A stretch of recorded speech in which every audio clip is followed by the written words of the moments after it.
This is Good Morning Indiana, working for you.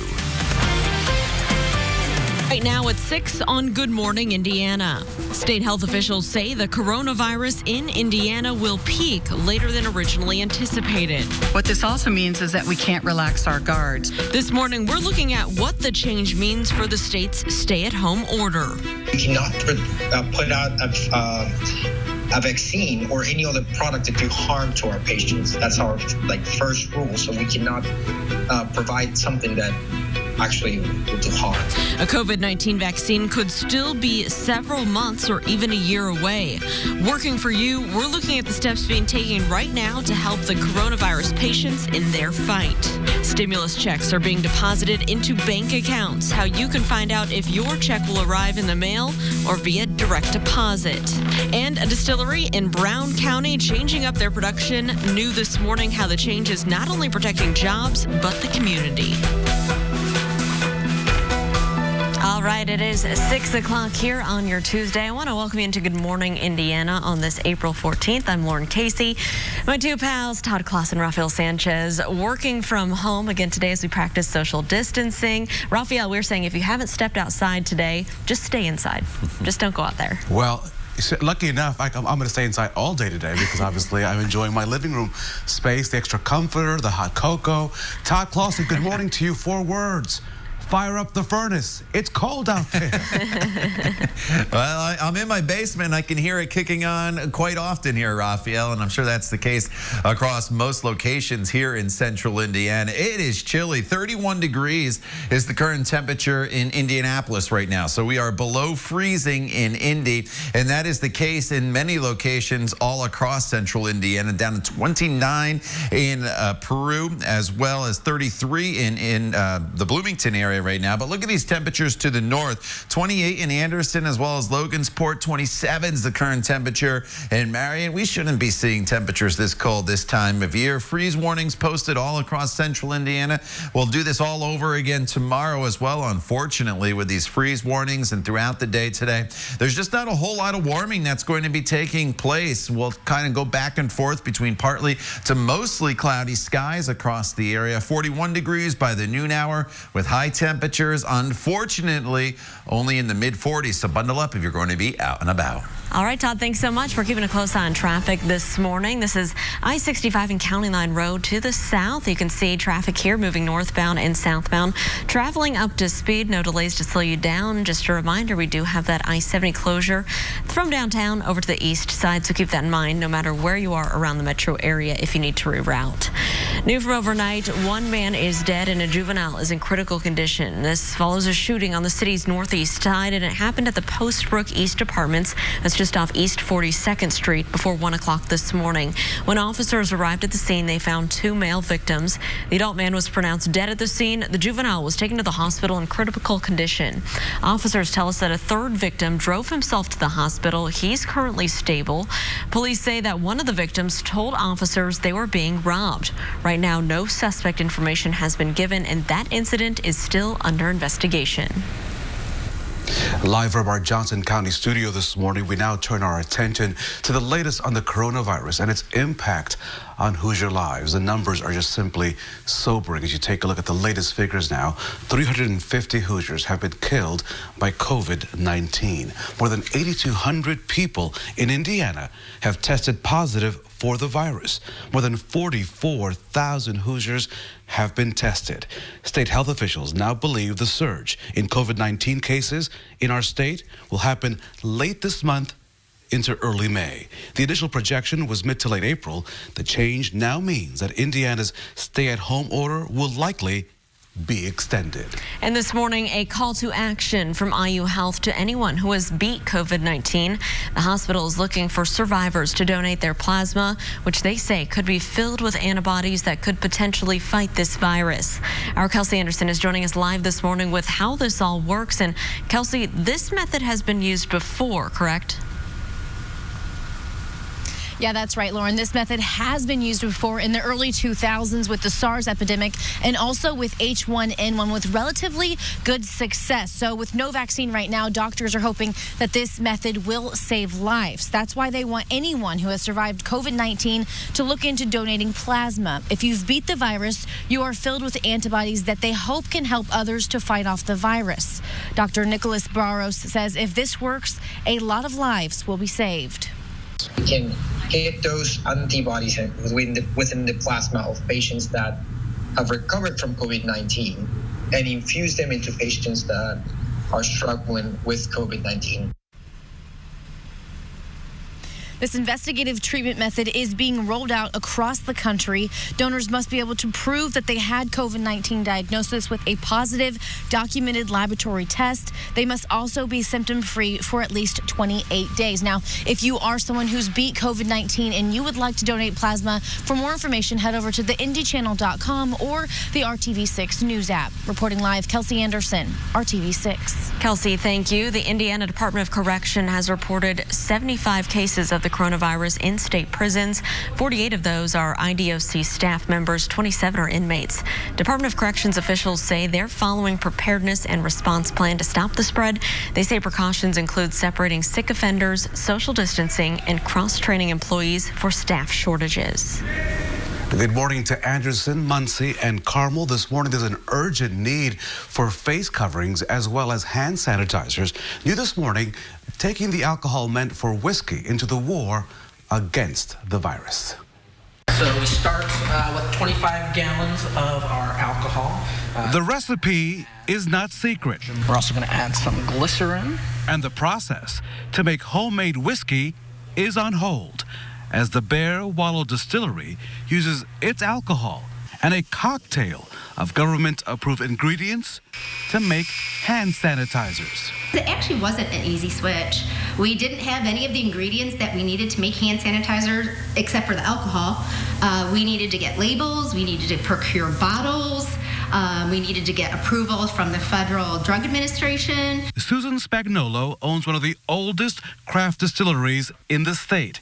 During a normal week, her team would make about 1,000 gallons of whiskey. We're taking the alcohol that we would typically put in barrels to make our bourbon, and we're using that as the basis of our hand sanitizer. Now the alcohol serves as the base for a product keeping people safe. Her hand sanitizer is 80% alcohol. It's whiskey scented and meant for your hands only. We're donating actually a lot of it. We're donating it to, local, not only Brown County, but local communities, the fire departments, the police departments, the EMS, health organizations. Before the crowds return, Susan is thinking ahead, preparing should this health emergency reemerge. I did make a commitment to myself that I will always have the ingredients on hand, that if we needed to make that switch, I could make it faster this time. Susan was also committed to her workforce. Making that switch from whiskey to hand sanitizers allowed her to save some jobs. As you heard her mention, she donated some of those sanitizers, of course, to first responders and as well to health providers. She's looking for this situation to all be over because she's looking forward to making her favorite whiskey. All right, Raphael, very cool. Live from down there in Narbonne, Indiana. A fun place to go once this is all over. Well, some businesses have come to a screeching halt amid the coronavirus stay-at-home order. We know others are ramping up services due to those circumstances. Our own Alyssa Donovan spoke to a local business owner who says their phones won't stop ringing. People on the front lines of the COVID-19 outbreak are working quite a bit these days. And there are some other essential workers that are also putting in extra hours. Since the stay-at-home order, plumbers are doing a lot more emergency calls. That if we don't get to these calls today, they are either going to not be able to use a kitchen sink or not be able to flush a toilet or not take a hot shower. Jack Hope, owner of Hope Plumbing, says his crews are running to twice as many calls since the stay-at-home order went into place. We have way more emergency calls, a whole lot of clogged drains, just because people are home and they're using their systems way more than they're used to. They're maxing out capacities. They're turning water on and off. The kids are turning water on and off. Normally, around 40 to 50% of the calls they receive are considered emergency. But now, Hope says 90% of the calls for technicians are emergent. And with all of the running around, crews are taking precautions to keep themselves and customers safe. Putting on gloves and then washing and wiping down areas as we move through the house. And since Hope Plumbing is one of the businesses that doesn't have to worry about their bottom line during the stay-at-home order, they are trying to encourage people to patron other small businesses, like restaurants. We've got a running coupon right now where if you purchase food from a local restaurant, we will take your receipt and use it as a coupon towards our services. So if you go to like Yukio, for example, and buy $40 worth of carryout, you can just show us that receipt and we'll give you $40 off your invoice. Hope says there are a few pieces of advice that he wants to give people at this time to hopefully avoid making that emergency phone call to either him or another plumber in the area. One of those pieces of advice, keep an eye on the kids. Make sure they're not putting anything down the drain that shouldn't be down there. And know where your water shutoff valve is. In case there is a problem, you can turn it off yourself and prevent major damage. I'm Alyssa Donovan, RTV6. The time now is 6:11. A central Indiana community with some of the strictest guidelines for businesses during this pandemic plans to start relaxing those restrictions. Let me take you up US 31 to Kokomo in Howard County. You see, previously Howard County commissioners ordered all non-essential businesses to close. Now this morning, some of those businesses we're told can start to reopen. That includes low-risk businesses like landscapers, pet groomers, and dry cleaners. We talked to the owner of a Kokomo flower shop who says this process is all about surviving. It's been rough for us and other business owners in the community. We're just trying to make enough money to pay the bills and get through this. Now, the restrictions still in place prevent Jefferson House Floral from opening to the public, but the shop is doing non-contact delivery. Howard County health officials say their safety measures have been working and continue to encourage all to socially distance. Still to come on Good Morning Indiana, city leaders are urging the public to safely pay their respects to fallen IMPD officer Brianne Leith. Coming up at 6:15, the arrangements they're making to accommodate social distancing. And then all new this morning, an Indiana firefighter receives a surprise when checking his bank account. Why he says the same thing could happen to you. Todd. And Lauren, yesterday we were dealing with those really gusty winds across central Indiana. Today it's still a little on the breezy side. However, we're not going to be dealing with those gusty winds up to 40 and 50 miles per hour, which is good news. The problem is today, temperatures are just going to be on the chilly side. We'll talk all about your Storm Team 6 forecast coming up when Good Morning Indiana continues. The time now is 6:12. Stay with us. We're back in just a couple minutes. Social distance, please go to coronavirus.gov. Welcome back. The time right now is 6:15. Here is a live look at traffic down in Johnson County, I-65 near State Road 44. That's your exit 90 to Franklin and Shelbyville area. Traffic here is moving along up to speed. No crashes or delays to slow you down. Raphael. Lauren, IMPD and the city are there encouraging the community to come out and pay their respect for fallen officer Brianne Leith, at the same time maintaining social distancing. Her patrol car is now parked outside in front of East District headquarters on Shadeland Avenue. That's near East Washington Street. You can drive by to honor Officer Leith's service, but you're asked to please stay in your vehicle. Funeral services are set for this Thursday at the Indianapolis Motor Speedway. The service is not open to the public due to the pandemic, but you are encouraged to watch the service online. This morning, we know more about what led to that fatal shooting of Officer Leith and the wounding of another woman. According to court documents, the suspect told officers he thought that someone was trying to kill him when he fired those shots through an apartment door. Police were called to the apartment on Edinburgh Square Thursday afternoon on a domestic disturbance report. Elias Dorsey now faces murder and attempted murder charges. One northern Indiana firefighter was shocked when he saw his bank balance after receiving his federal stimulus money. Calvin Charles was supposed to receive $1,700, but when the new Chicago firefighter checked his bank account, he found $8.2 million. When he called his bank, they couldn't find that amount, but they did note his $1,700 stimulus payment was deposited, making this volunteer firefighter wonder if there's some sort of fluke and taxpayers are receiving way more or less than they should. First, it would give you pause and make you think what's going on. If there's some kind of clerical error or what have you, they should be on top of it. It kind of sucks. You go from being a millionaire on paper 1 second and then you're back to being broke again, Hey, but I guess, once you're poor, you ain't got nowhere else to go up.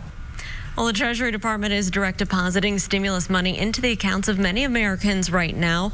Most people who are eligible should have their money within 2 weeks, so you can keep an eye on your bank account. All right, Todd Clausen is at home right now talking about the forecast today, and as you're stepping outside, you'll need to dig back into the closet, Todd, and pull out a warm coat again. We thought we were done with that. Yeah, you might want to get the coat and the hat and the gloves if you do have to walk out the door this morning. The skies are clear. That's one of the reasons why we have cooled off, cleared at least in some locations. And temperatures across central Indiana are in the 20s and 30s here this morning. And as we work our way throughout the day today, we're just not really going to warm a whole lot. That's the problem. We'll go back and forth between partly to mostly cloudy skies. But look at these temperatures. We only get to about 44, 45 degrees later on this afternoon, and that's why this freeze warning is in effect. So there's chilly temperatures out there, and that leads me into my Takeout Tuesday forecast for you. We're Open is a partnership between local restaurants and RTV6, and Brad Brown's been doing a great job highlighting all sorts of businesses that are open during this pandemic. I'll feature the Takeout Tuesday forecast, and of course you can find all the businesses that are open at theindychannel.com/open.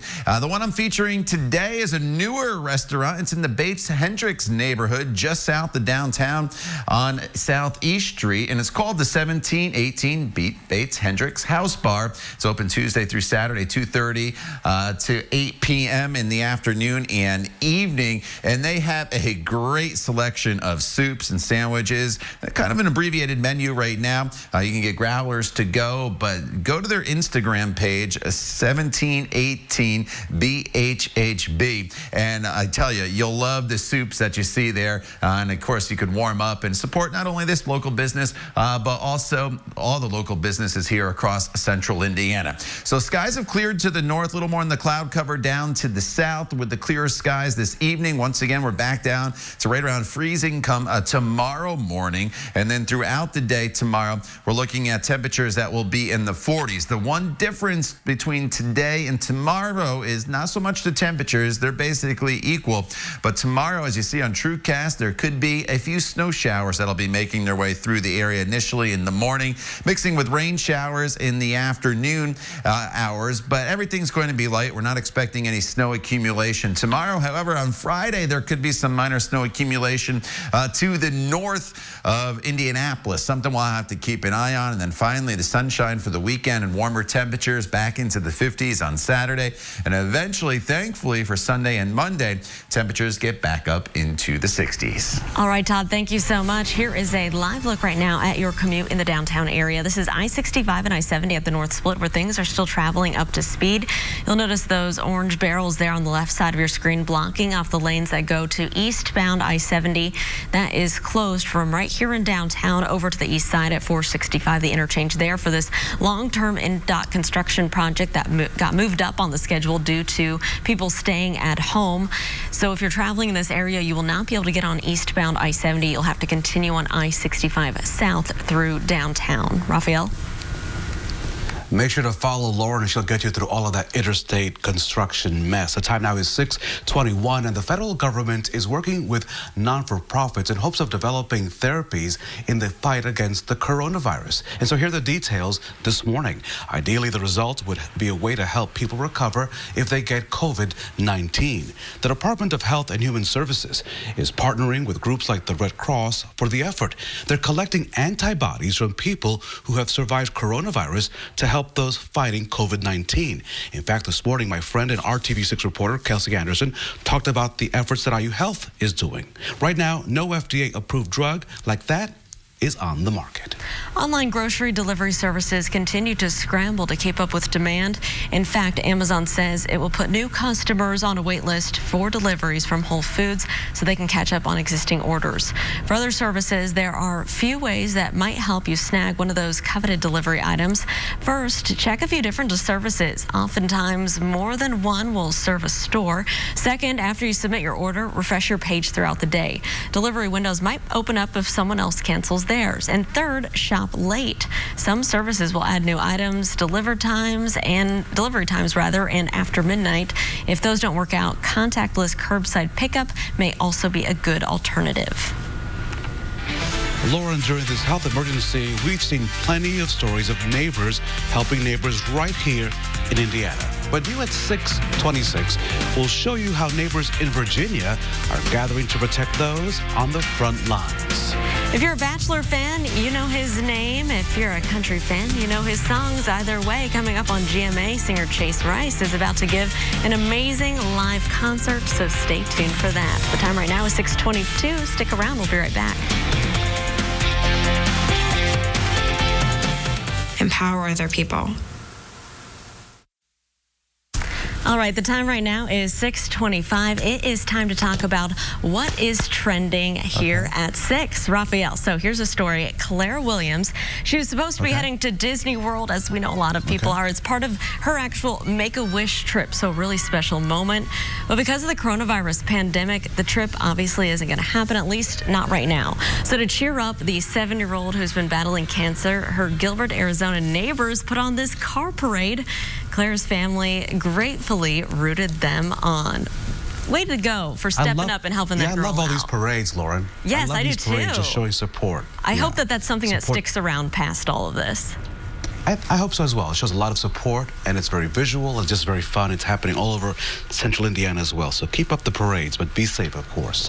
Hey, Lauren, so a pair of Duke University Hospital doctors exchanging their vows at an impromptu ceremony after their wedding was postponed due to the pandemic. The OBGYN residents read their nuptials in front of co-workers at the Duke Birthing Center.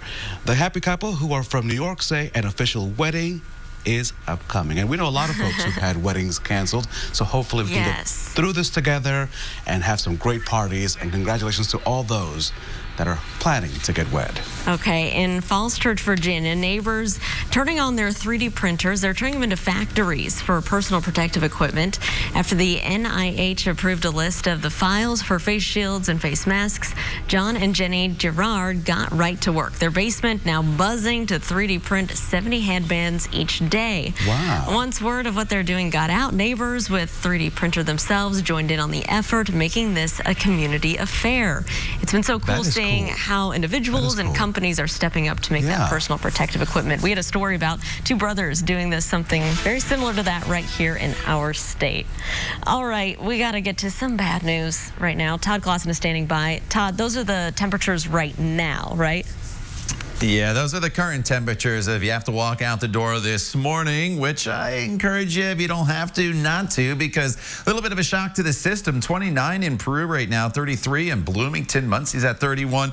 But look at all these temperatures in the 20s to the north. You won't like it. The flowers that are out there definitely don't like it. And that's why a freeze warning is in effect by the National Weather Service this morning, because the growing season has officially started. So it's probably a little too late if you didn't cover those flowers or bringing them in if you wanted to save them. But nonetheless, we will eventually get back up into the 40s here later on this afternoon, with skies that'll toggle back and forth between partly to mostly cloudy skies. A little breezy today, but the winds not as big of an issue as they were during the day yesterday. So at least that's a little bit of good news. The time now is 6:28. Todd, thank you so much. A lot of talk about checks, stimulus checks coming in the mail soon. Our consumer reporter John Matteries explains whether your money will be coming via the mailbox or direct deposit. The stimulus checks are starting to show up in bank accounts now. Don't have yours yet? Well, we found out some reasons why and what you can do.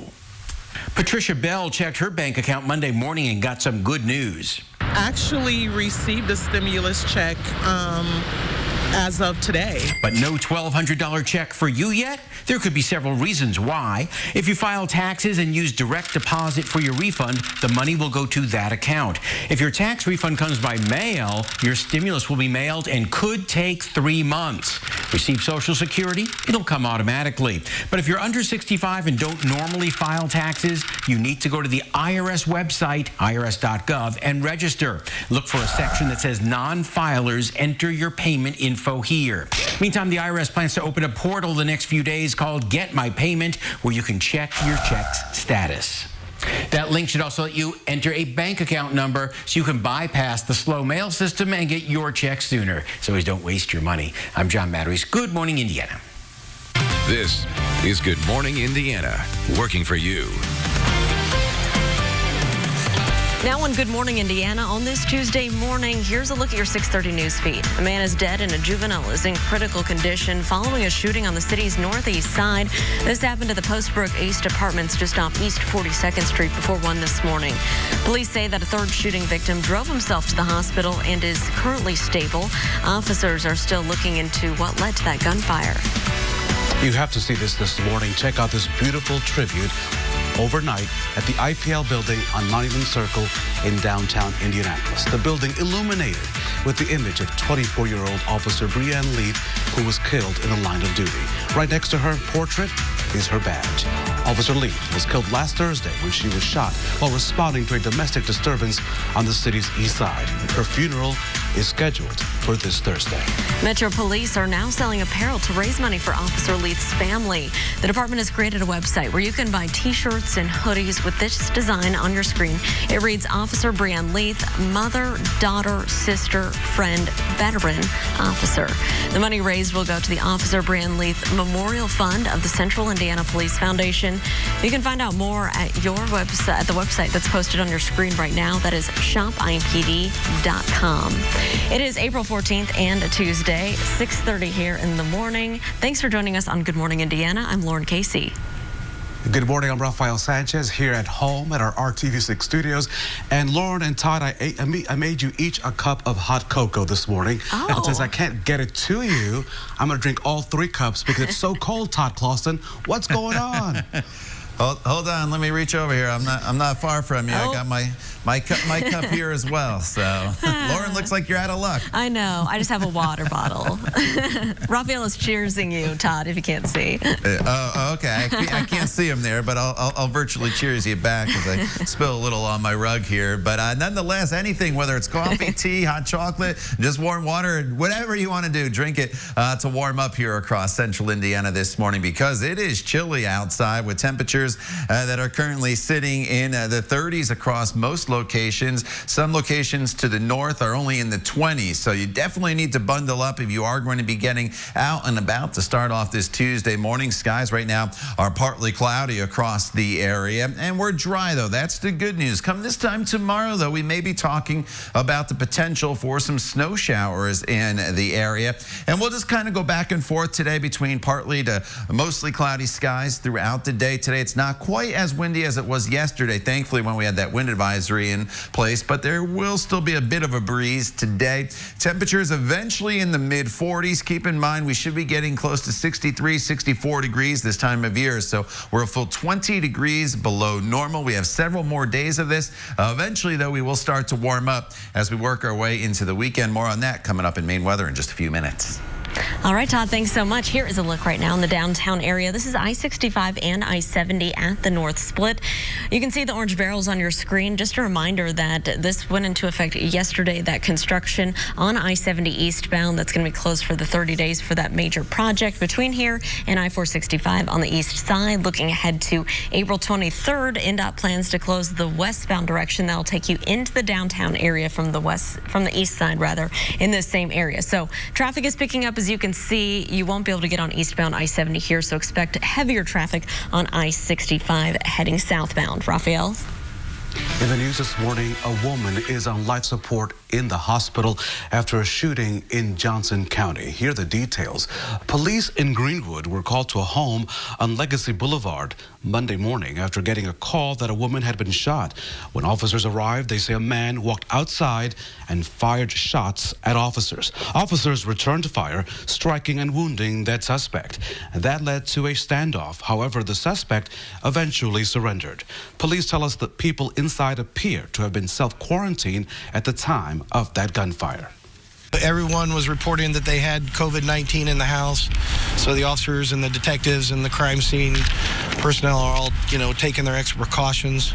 And I was told by one of our officers that all three of them were kind of trying to shelter in place in the house. The suspect was identified as 43-year-old Randy Sutt. We're told that he's a former state correctional officer in Plainfield who left that job back in 2018. The victim is a 55-year-old woman. She remains in critical condition and, as I mentioned, remains on life support. Raphael, thank you. 7 more people have died from COVID-19 in Indiana. The new numbers released Monday by the state health department show that, and it brings our total number of Hoosiers who have died from the coronavirus to 350. More than 8,200 Hoosiers have tested positive for the virus so far. More than 3,000 of those who live in Marion County will get the latest numbers from the health department around noon today, and of course we'll keep you updated. Our team coverage now continues, and Indiana health officials now believe that the surge in COVID-19 cases will come later than initially thought. Instead of mid to late April, they believe it will now be late April to early May. Keep that in mind. Social distancing will matter. The change means that stay-at-home orders will likely be extended past May the 1st. While models show that social distancing seems to be paying off, State Health Commissioner Dr. Chris Bach says it's still important to stay home. What this also means is that we can't relax our guard. Social distancing is still absolutely critical to our overall goal of making sure that we don't overcome our healthcare system. So what can we expect over the next few days? Dr. Bach says Marion County will likely see the surge first, then the rest of the state. It is 6:36. President Trump is pushing back against reports that his administration responded late to the coronavirus outbreak. As ABC's Alex Perche tells us, the president also argues that governors, not the White House, have the power to allow businesses to reopen. President Trump defending his coronavirus response. I don't mind being criticized, but not when they're wrong. In a lengthy Monday briefing, he played a campaign-style video while taking aim at the coverage of this outbreak. President Trump highlighting his decision to restrict travel from China in late January. But he was then pressed on what the administration did in February, a month during which he's accused of downplaying the threat. What did your administration do in February with the time that your travel ban got A lot. What? A lot. And in fact, we'll give you a list. What we did, in fact, part of it was up there. We did a lot. Look. You know you're a fake. As for the decision on when to ease social distancing and reopen the economy. When somebody's the president of the United States, the authority is total. And that's the way it's got to be. A point contested by constitutional experts. They say the president can issue guidelines, but the authority to close businesses during a public health crisis lies with the states, not the federal government. You said when someone is president of the United States, their authority is total. That is not true. Okay, you know what we're going to do? We're going to write up papers on this. It's not going to be necessary because the governors need us one way or the other. But governors from 7 states in the East and 3 on the West Coast are making it clear they will act in the best interests of their own states when it comes to easing restrictions. 2 separate groups have formed with the goal of developing a regional plan to jointly reopen. Also, we saw Dr. Anthony Fauci walk back comments from the weekend about the administration's inaction, saying that the president listened to his recommendations and then went on to mitigation. This comes a day after the president retweeted a message critical of Fauci with the hashtag #FireFauci. Alex Perche, ABC News, Washington. This morning, a call to action from IU Health to anyone who has beat COVID-19. They're looking for survivors to donate their plasma. Our Kelsey Anderson is live this morning with much more of these details. Kelsey, good morning. Hey, good morning, Raphael. So this is an investigative treatment method that is being tested across the country. Doctors believe using the plasma from people who have survived COVID-19 could help those who are still battling the virus. This method has been used before with success. Plasma was used for the SARS epidemic and the H1 and with H1N1. And with no vaccine right now, doctors are hoping this will save lives. That's why they want anyone who has survived COVID-19 to look into donating their plasma. If you've beat the virus, you are filled with antibodies that could help others to fight off the virus. We spoke with Dr. Sarah Dilley, who is donating her own plasma after beating COVID-19. Since we don't have a medication that's directly against this virus, and since we don't have a vaccine yet, the antibodies from my plasma should be able to help another patient fight off the virus. Doctors believe this method will save a lot of lives if it works. Donors must be able to prove that they had COVID-19 with a documented laboratory test. They must also be symptom-free for at least 28 days. Now, if you are someone who has beat COVID-19 and you are willing to donate your plasma, head over to theindychannel.com or the RTV6 News app to learn more information on how you can donate your plasma to IU Health. Reporting live, Kelsey Anderson, RTV6. All right, Kelsey, thank you so much. Well, we know a lot of businesses have closed because of the pandemic, but one group of workers is busier than ever. Next, we'll show you how they're coming to the rescue quite often these days. It is 6:39. Stick around. We'll be right back.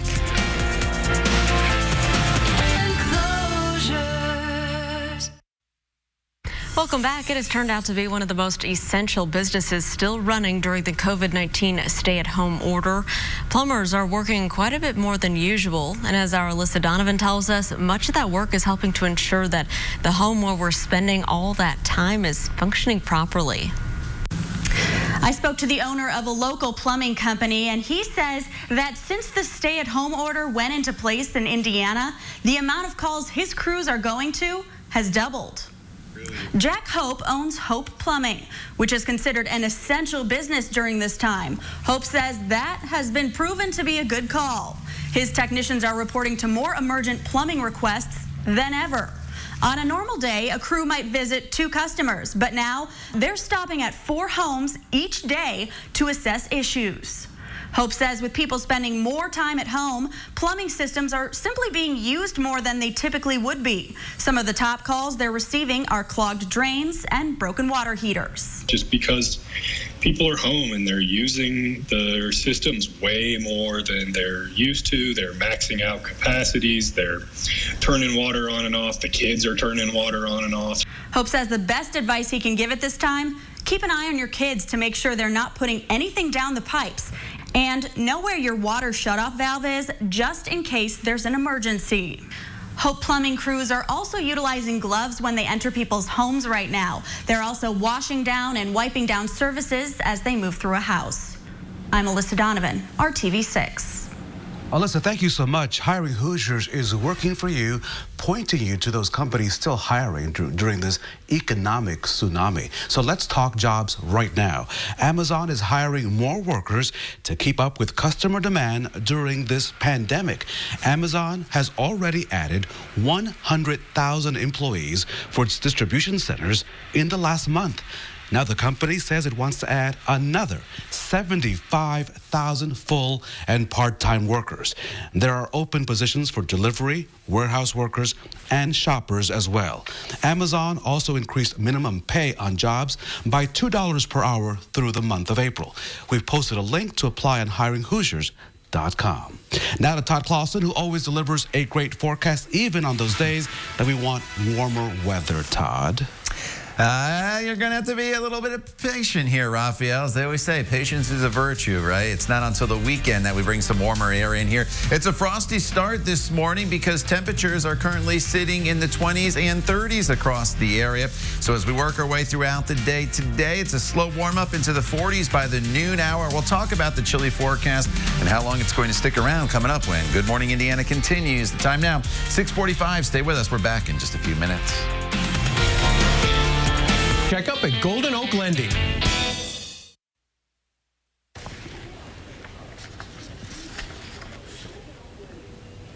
Welcome back to Good Morning Indiana. The time now is 6:47. Millions of Americans are struggling to put food on the table during this COVID-19 pandemic. At the same time, farmers and other suppliers, they're throwing out food at a staggering rate because restaurants are closed. Now more from ABC News on the problem and the possible solution.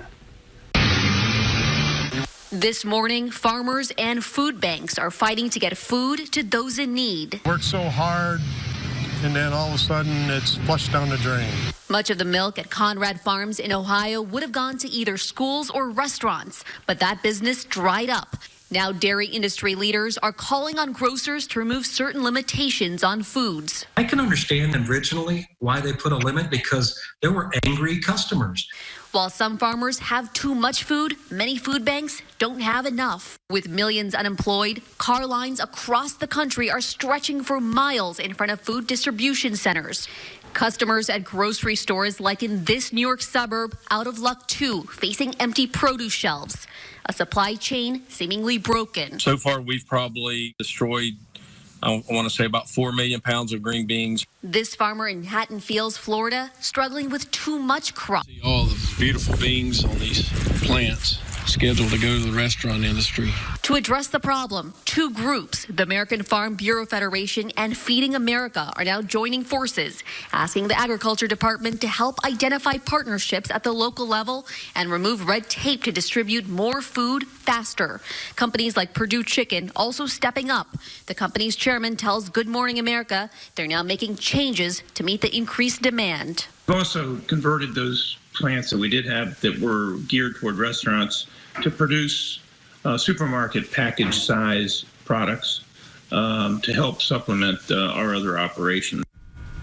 That was ABC's Zareen Shaw with that report. Advocates for people with disabilities say they've heard for some parents who are concerned about their children e-learning at home. The switch, we know, has been hard on some kids who have special needs. So to help, the ARC says parents should try to mirror the in-school setting as much as possible. Also try to set a routine along with breaks and try to minimize any household distractions. Parents should not be afraid to ask the school district or the teacher for help if you need it. It is 6:50. Let's check in with Todd and get a look at our chilly forecast on this spring day. Todd. Yeah, you know, you're going to hear me talking about the same thing really for several mornings in a row, unfortunately, Lauren. And it's not the news I want to be giving to you here on this middle of April. And it's temperatures that are just well below normal. We're sitting with temperatures right now in the 20s and 30s. That's not good. It's not a good place to be in the middle of April. 29 right now in Peru, 32 in Indianapolis, 33 is the current temperature in Bloomington. In and around the metro area, temperatures hovering right around that freezing mark, just below at 30 in Fishers as well as Greenfield, 31 in Greenwood as well as Zionsville and Plainfield at 32 degrees. Now, as we work our way throughout the day today, our temperatures will get back up into the mid 40s. We should be in the low to mid 60s for your afternoon highs. So as we go throughout the day, you're definitely going to need to bundle up. We'll go back and forth between partly to mostly cloudy skies throughout the day today, but we will be dry for this Tuesday. However, some of that precipitation you see down to our south, which is a mixture of rain and snow, depending on where you are, will head our way tomorrow, and that will give us the opportunity by about this time tomorrow, most likely, to be talking about some snow showers across the area. And here is that temperature trend throughout the week, and that's the problem. This is not just a one-day deal with below normal temperatures. We're dealing with this chilly air all the way through Friday. We start to moderate the temperatures a little bit as we work our way into the day on Saturday. Tomorrow morning, I mentioned I was going to be a broken record. Well, look at the temperature. We're right back to where we are right now, 20s and 30s across the area with a partly cloudy sky. And then throughout the day tomorrow, the temperature is very similar to today. That is not going to change. What does change, though, is that precipitation. Look at these snow showers that'll stream through during the course of the morning hours. And then eventually we're warm enough tomorrow afternoon to bring some rain showers into the forecast. But again, today's probably better than tomorrow simply because we're precipitation free throughout the day today, even though it's chilly. A little warmer with sunshine on Thursday, and then a little better chance of maybe some accumulating snow as we get into the day on Friday, just in northern locations. It won't be a whole lot, but again, here we are in the middle of April talking about some snow showers in the forecast, and then finally some warmth heads our way with temperatures back in the 60s starting on Sunday. All right, Todd, thank you so much. Here is a look right now. Traffic just south of the downtown area. I-65 here at Keystone Avenue. You can see the orange barrels there on your screen. This is for that construction project near the bridge here that we've been monitoring for over a week now. You can see this morning we do have the left lane blocked as you're traveling southbound. 2 right lanes remain open, and you can see we do have the barrier there in the middle, kind of extended as crews are working in the median. So keep that in mind as you're traveling through this area, leaving the downtown area, heading to the south side. Take it slow and watch for workers out there. It is 6:53. Stick around. We'll be right back after the break. RTV6 app on your phone or streaming device.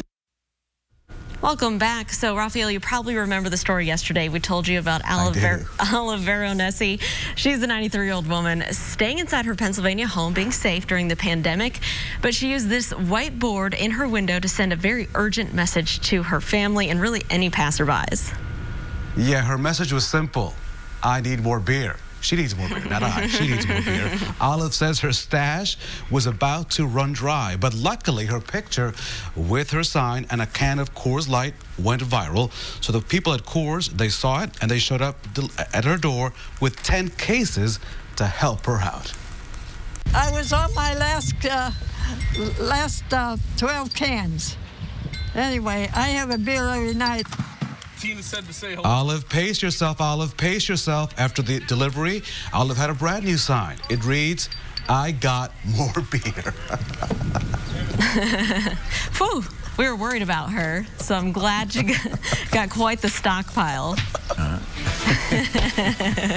I love that. Okay, Todd, we know you have the Coke Zero stockpile probably at your house right now, and we all maybe need some coffee or something this morning. Well, I've had the coffee. I've had a Coke Zero. I got some more up in the fridge, though, so we're all right.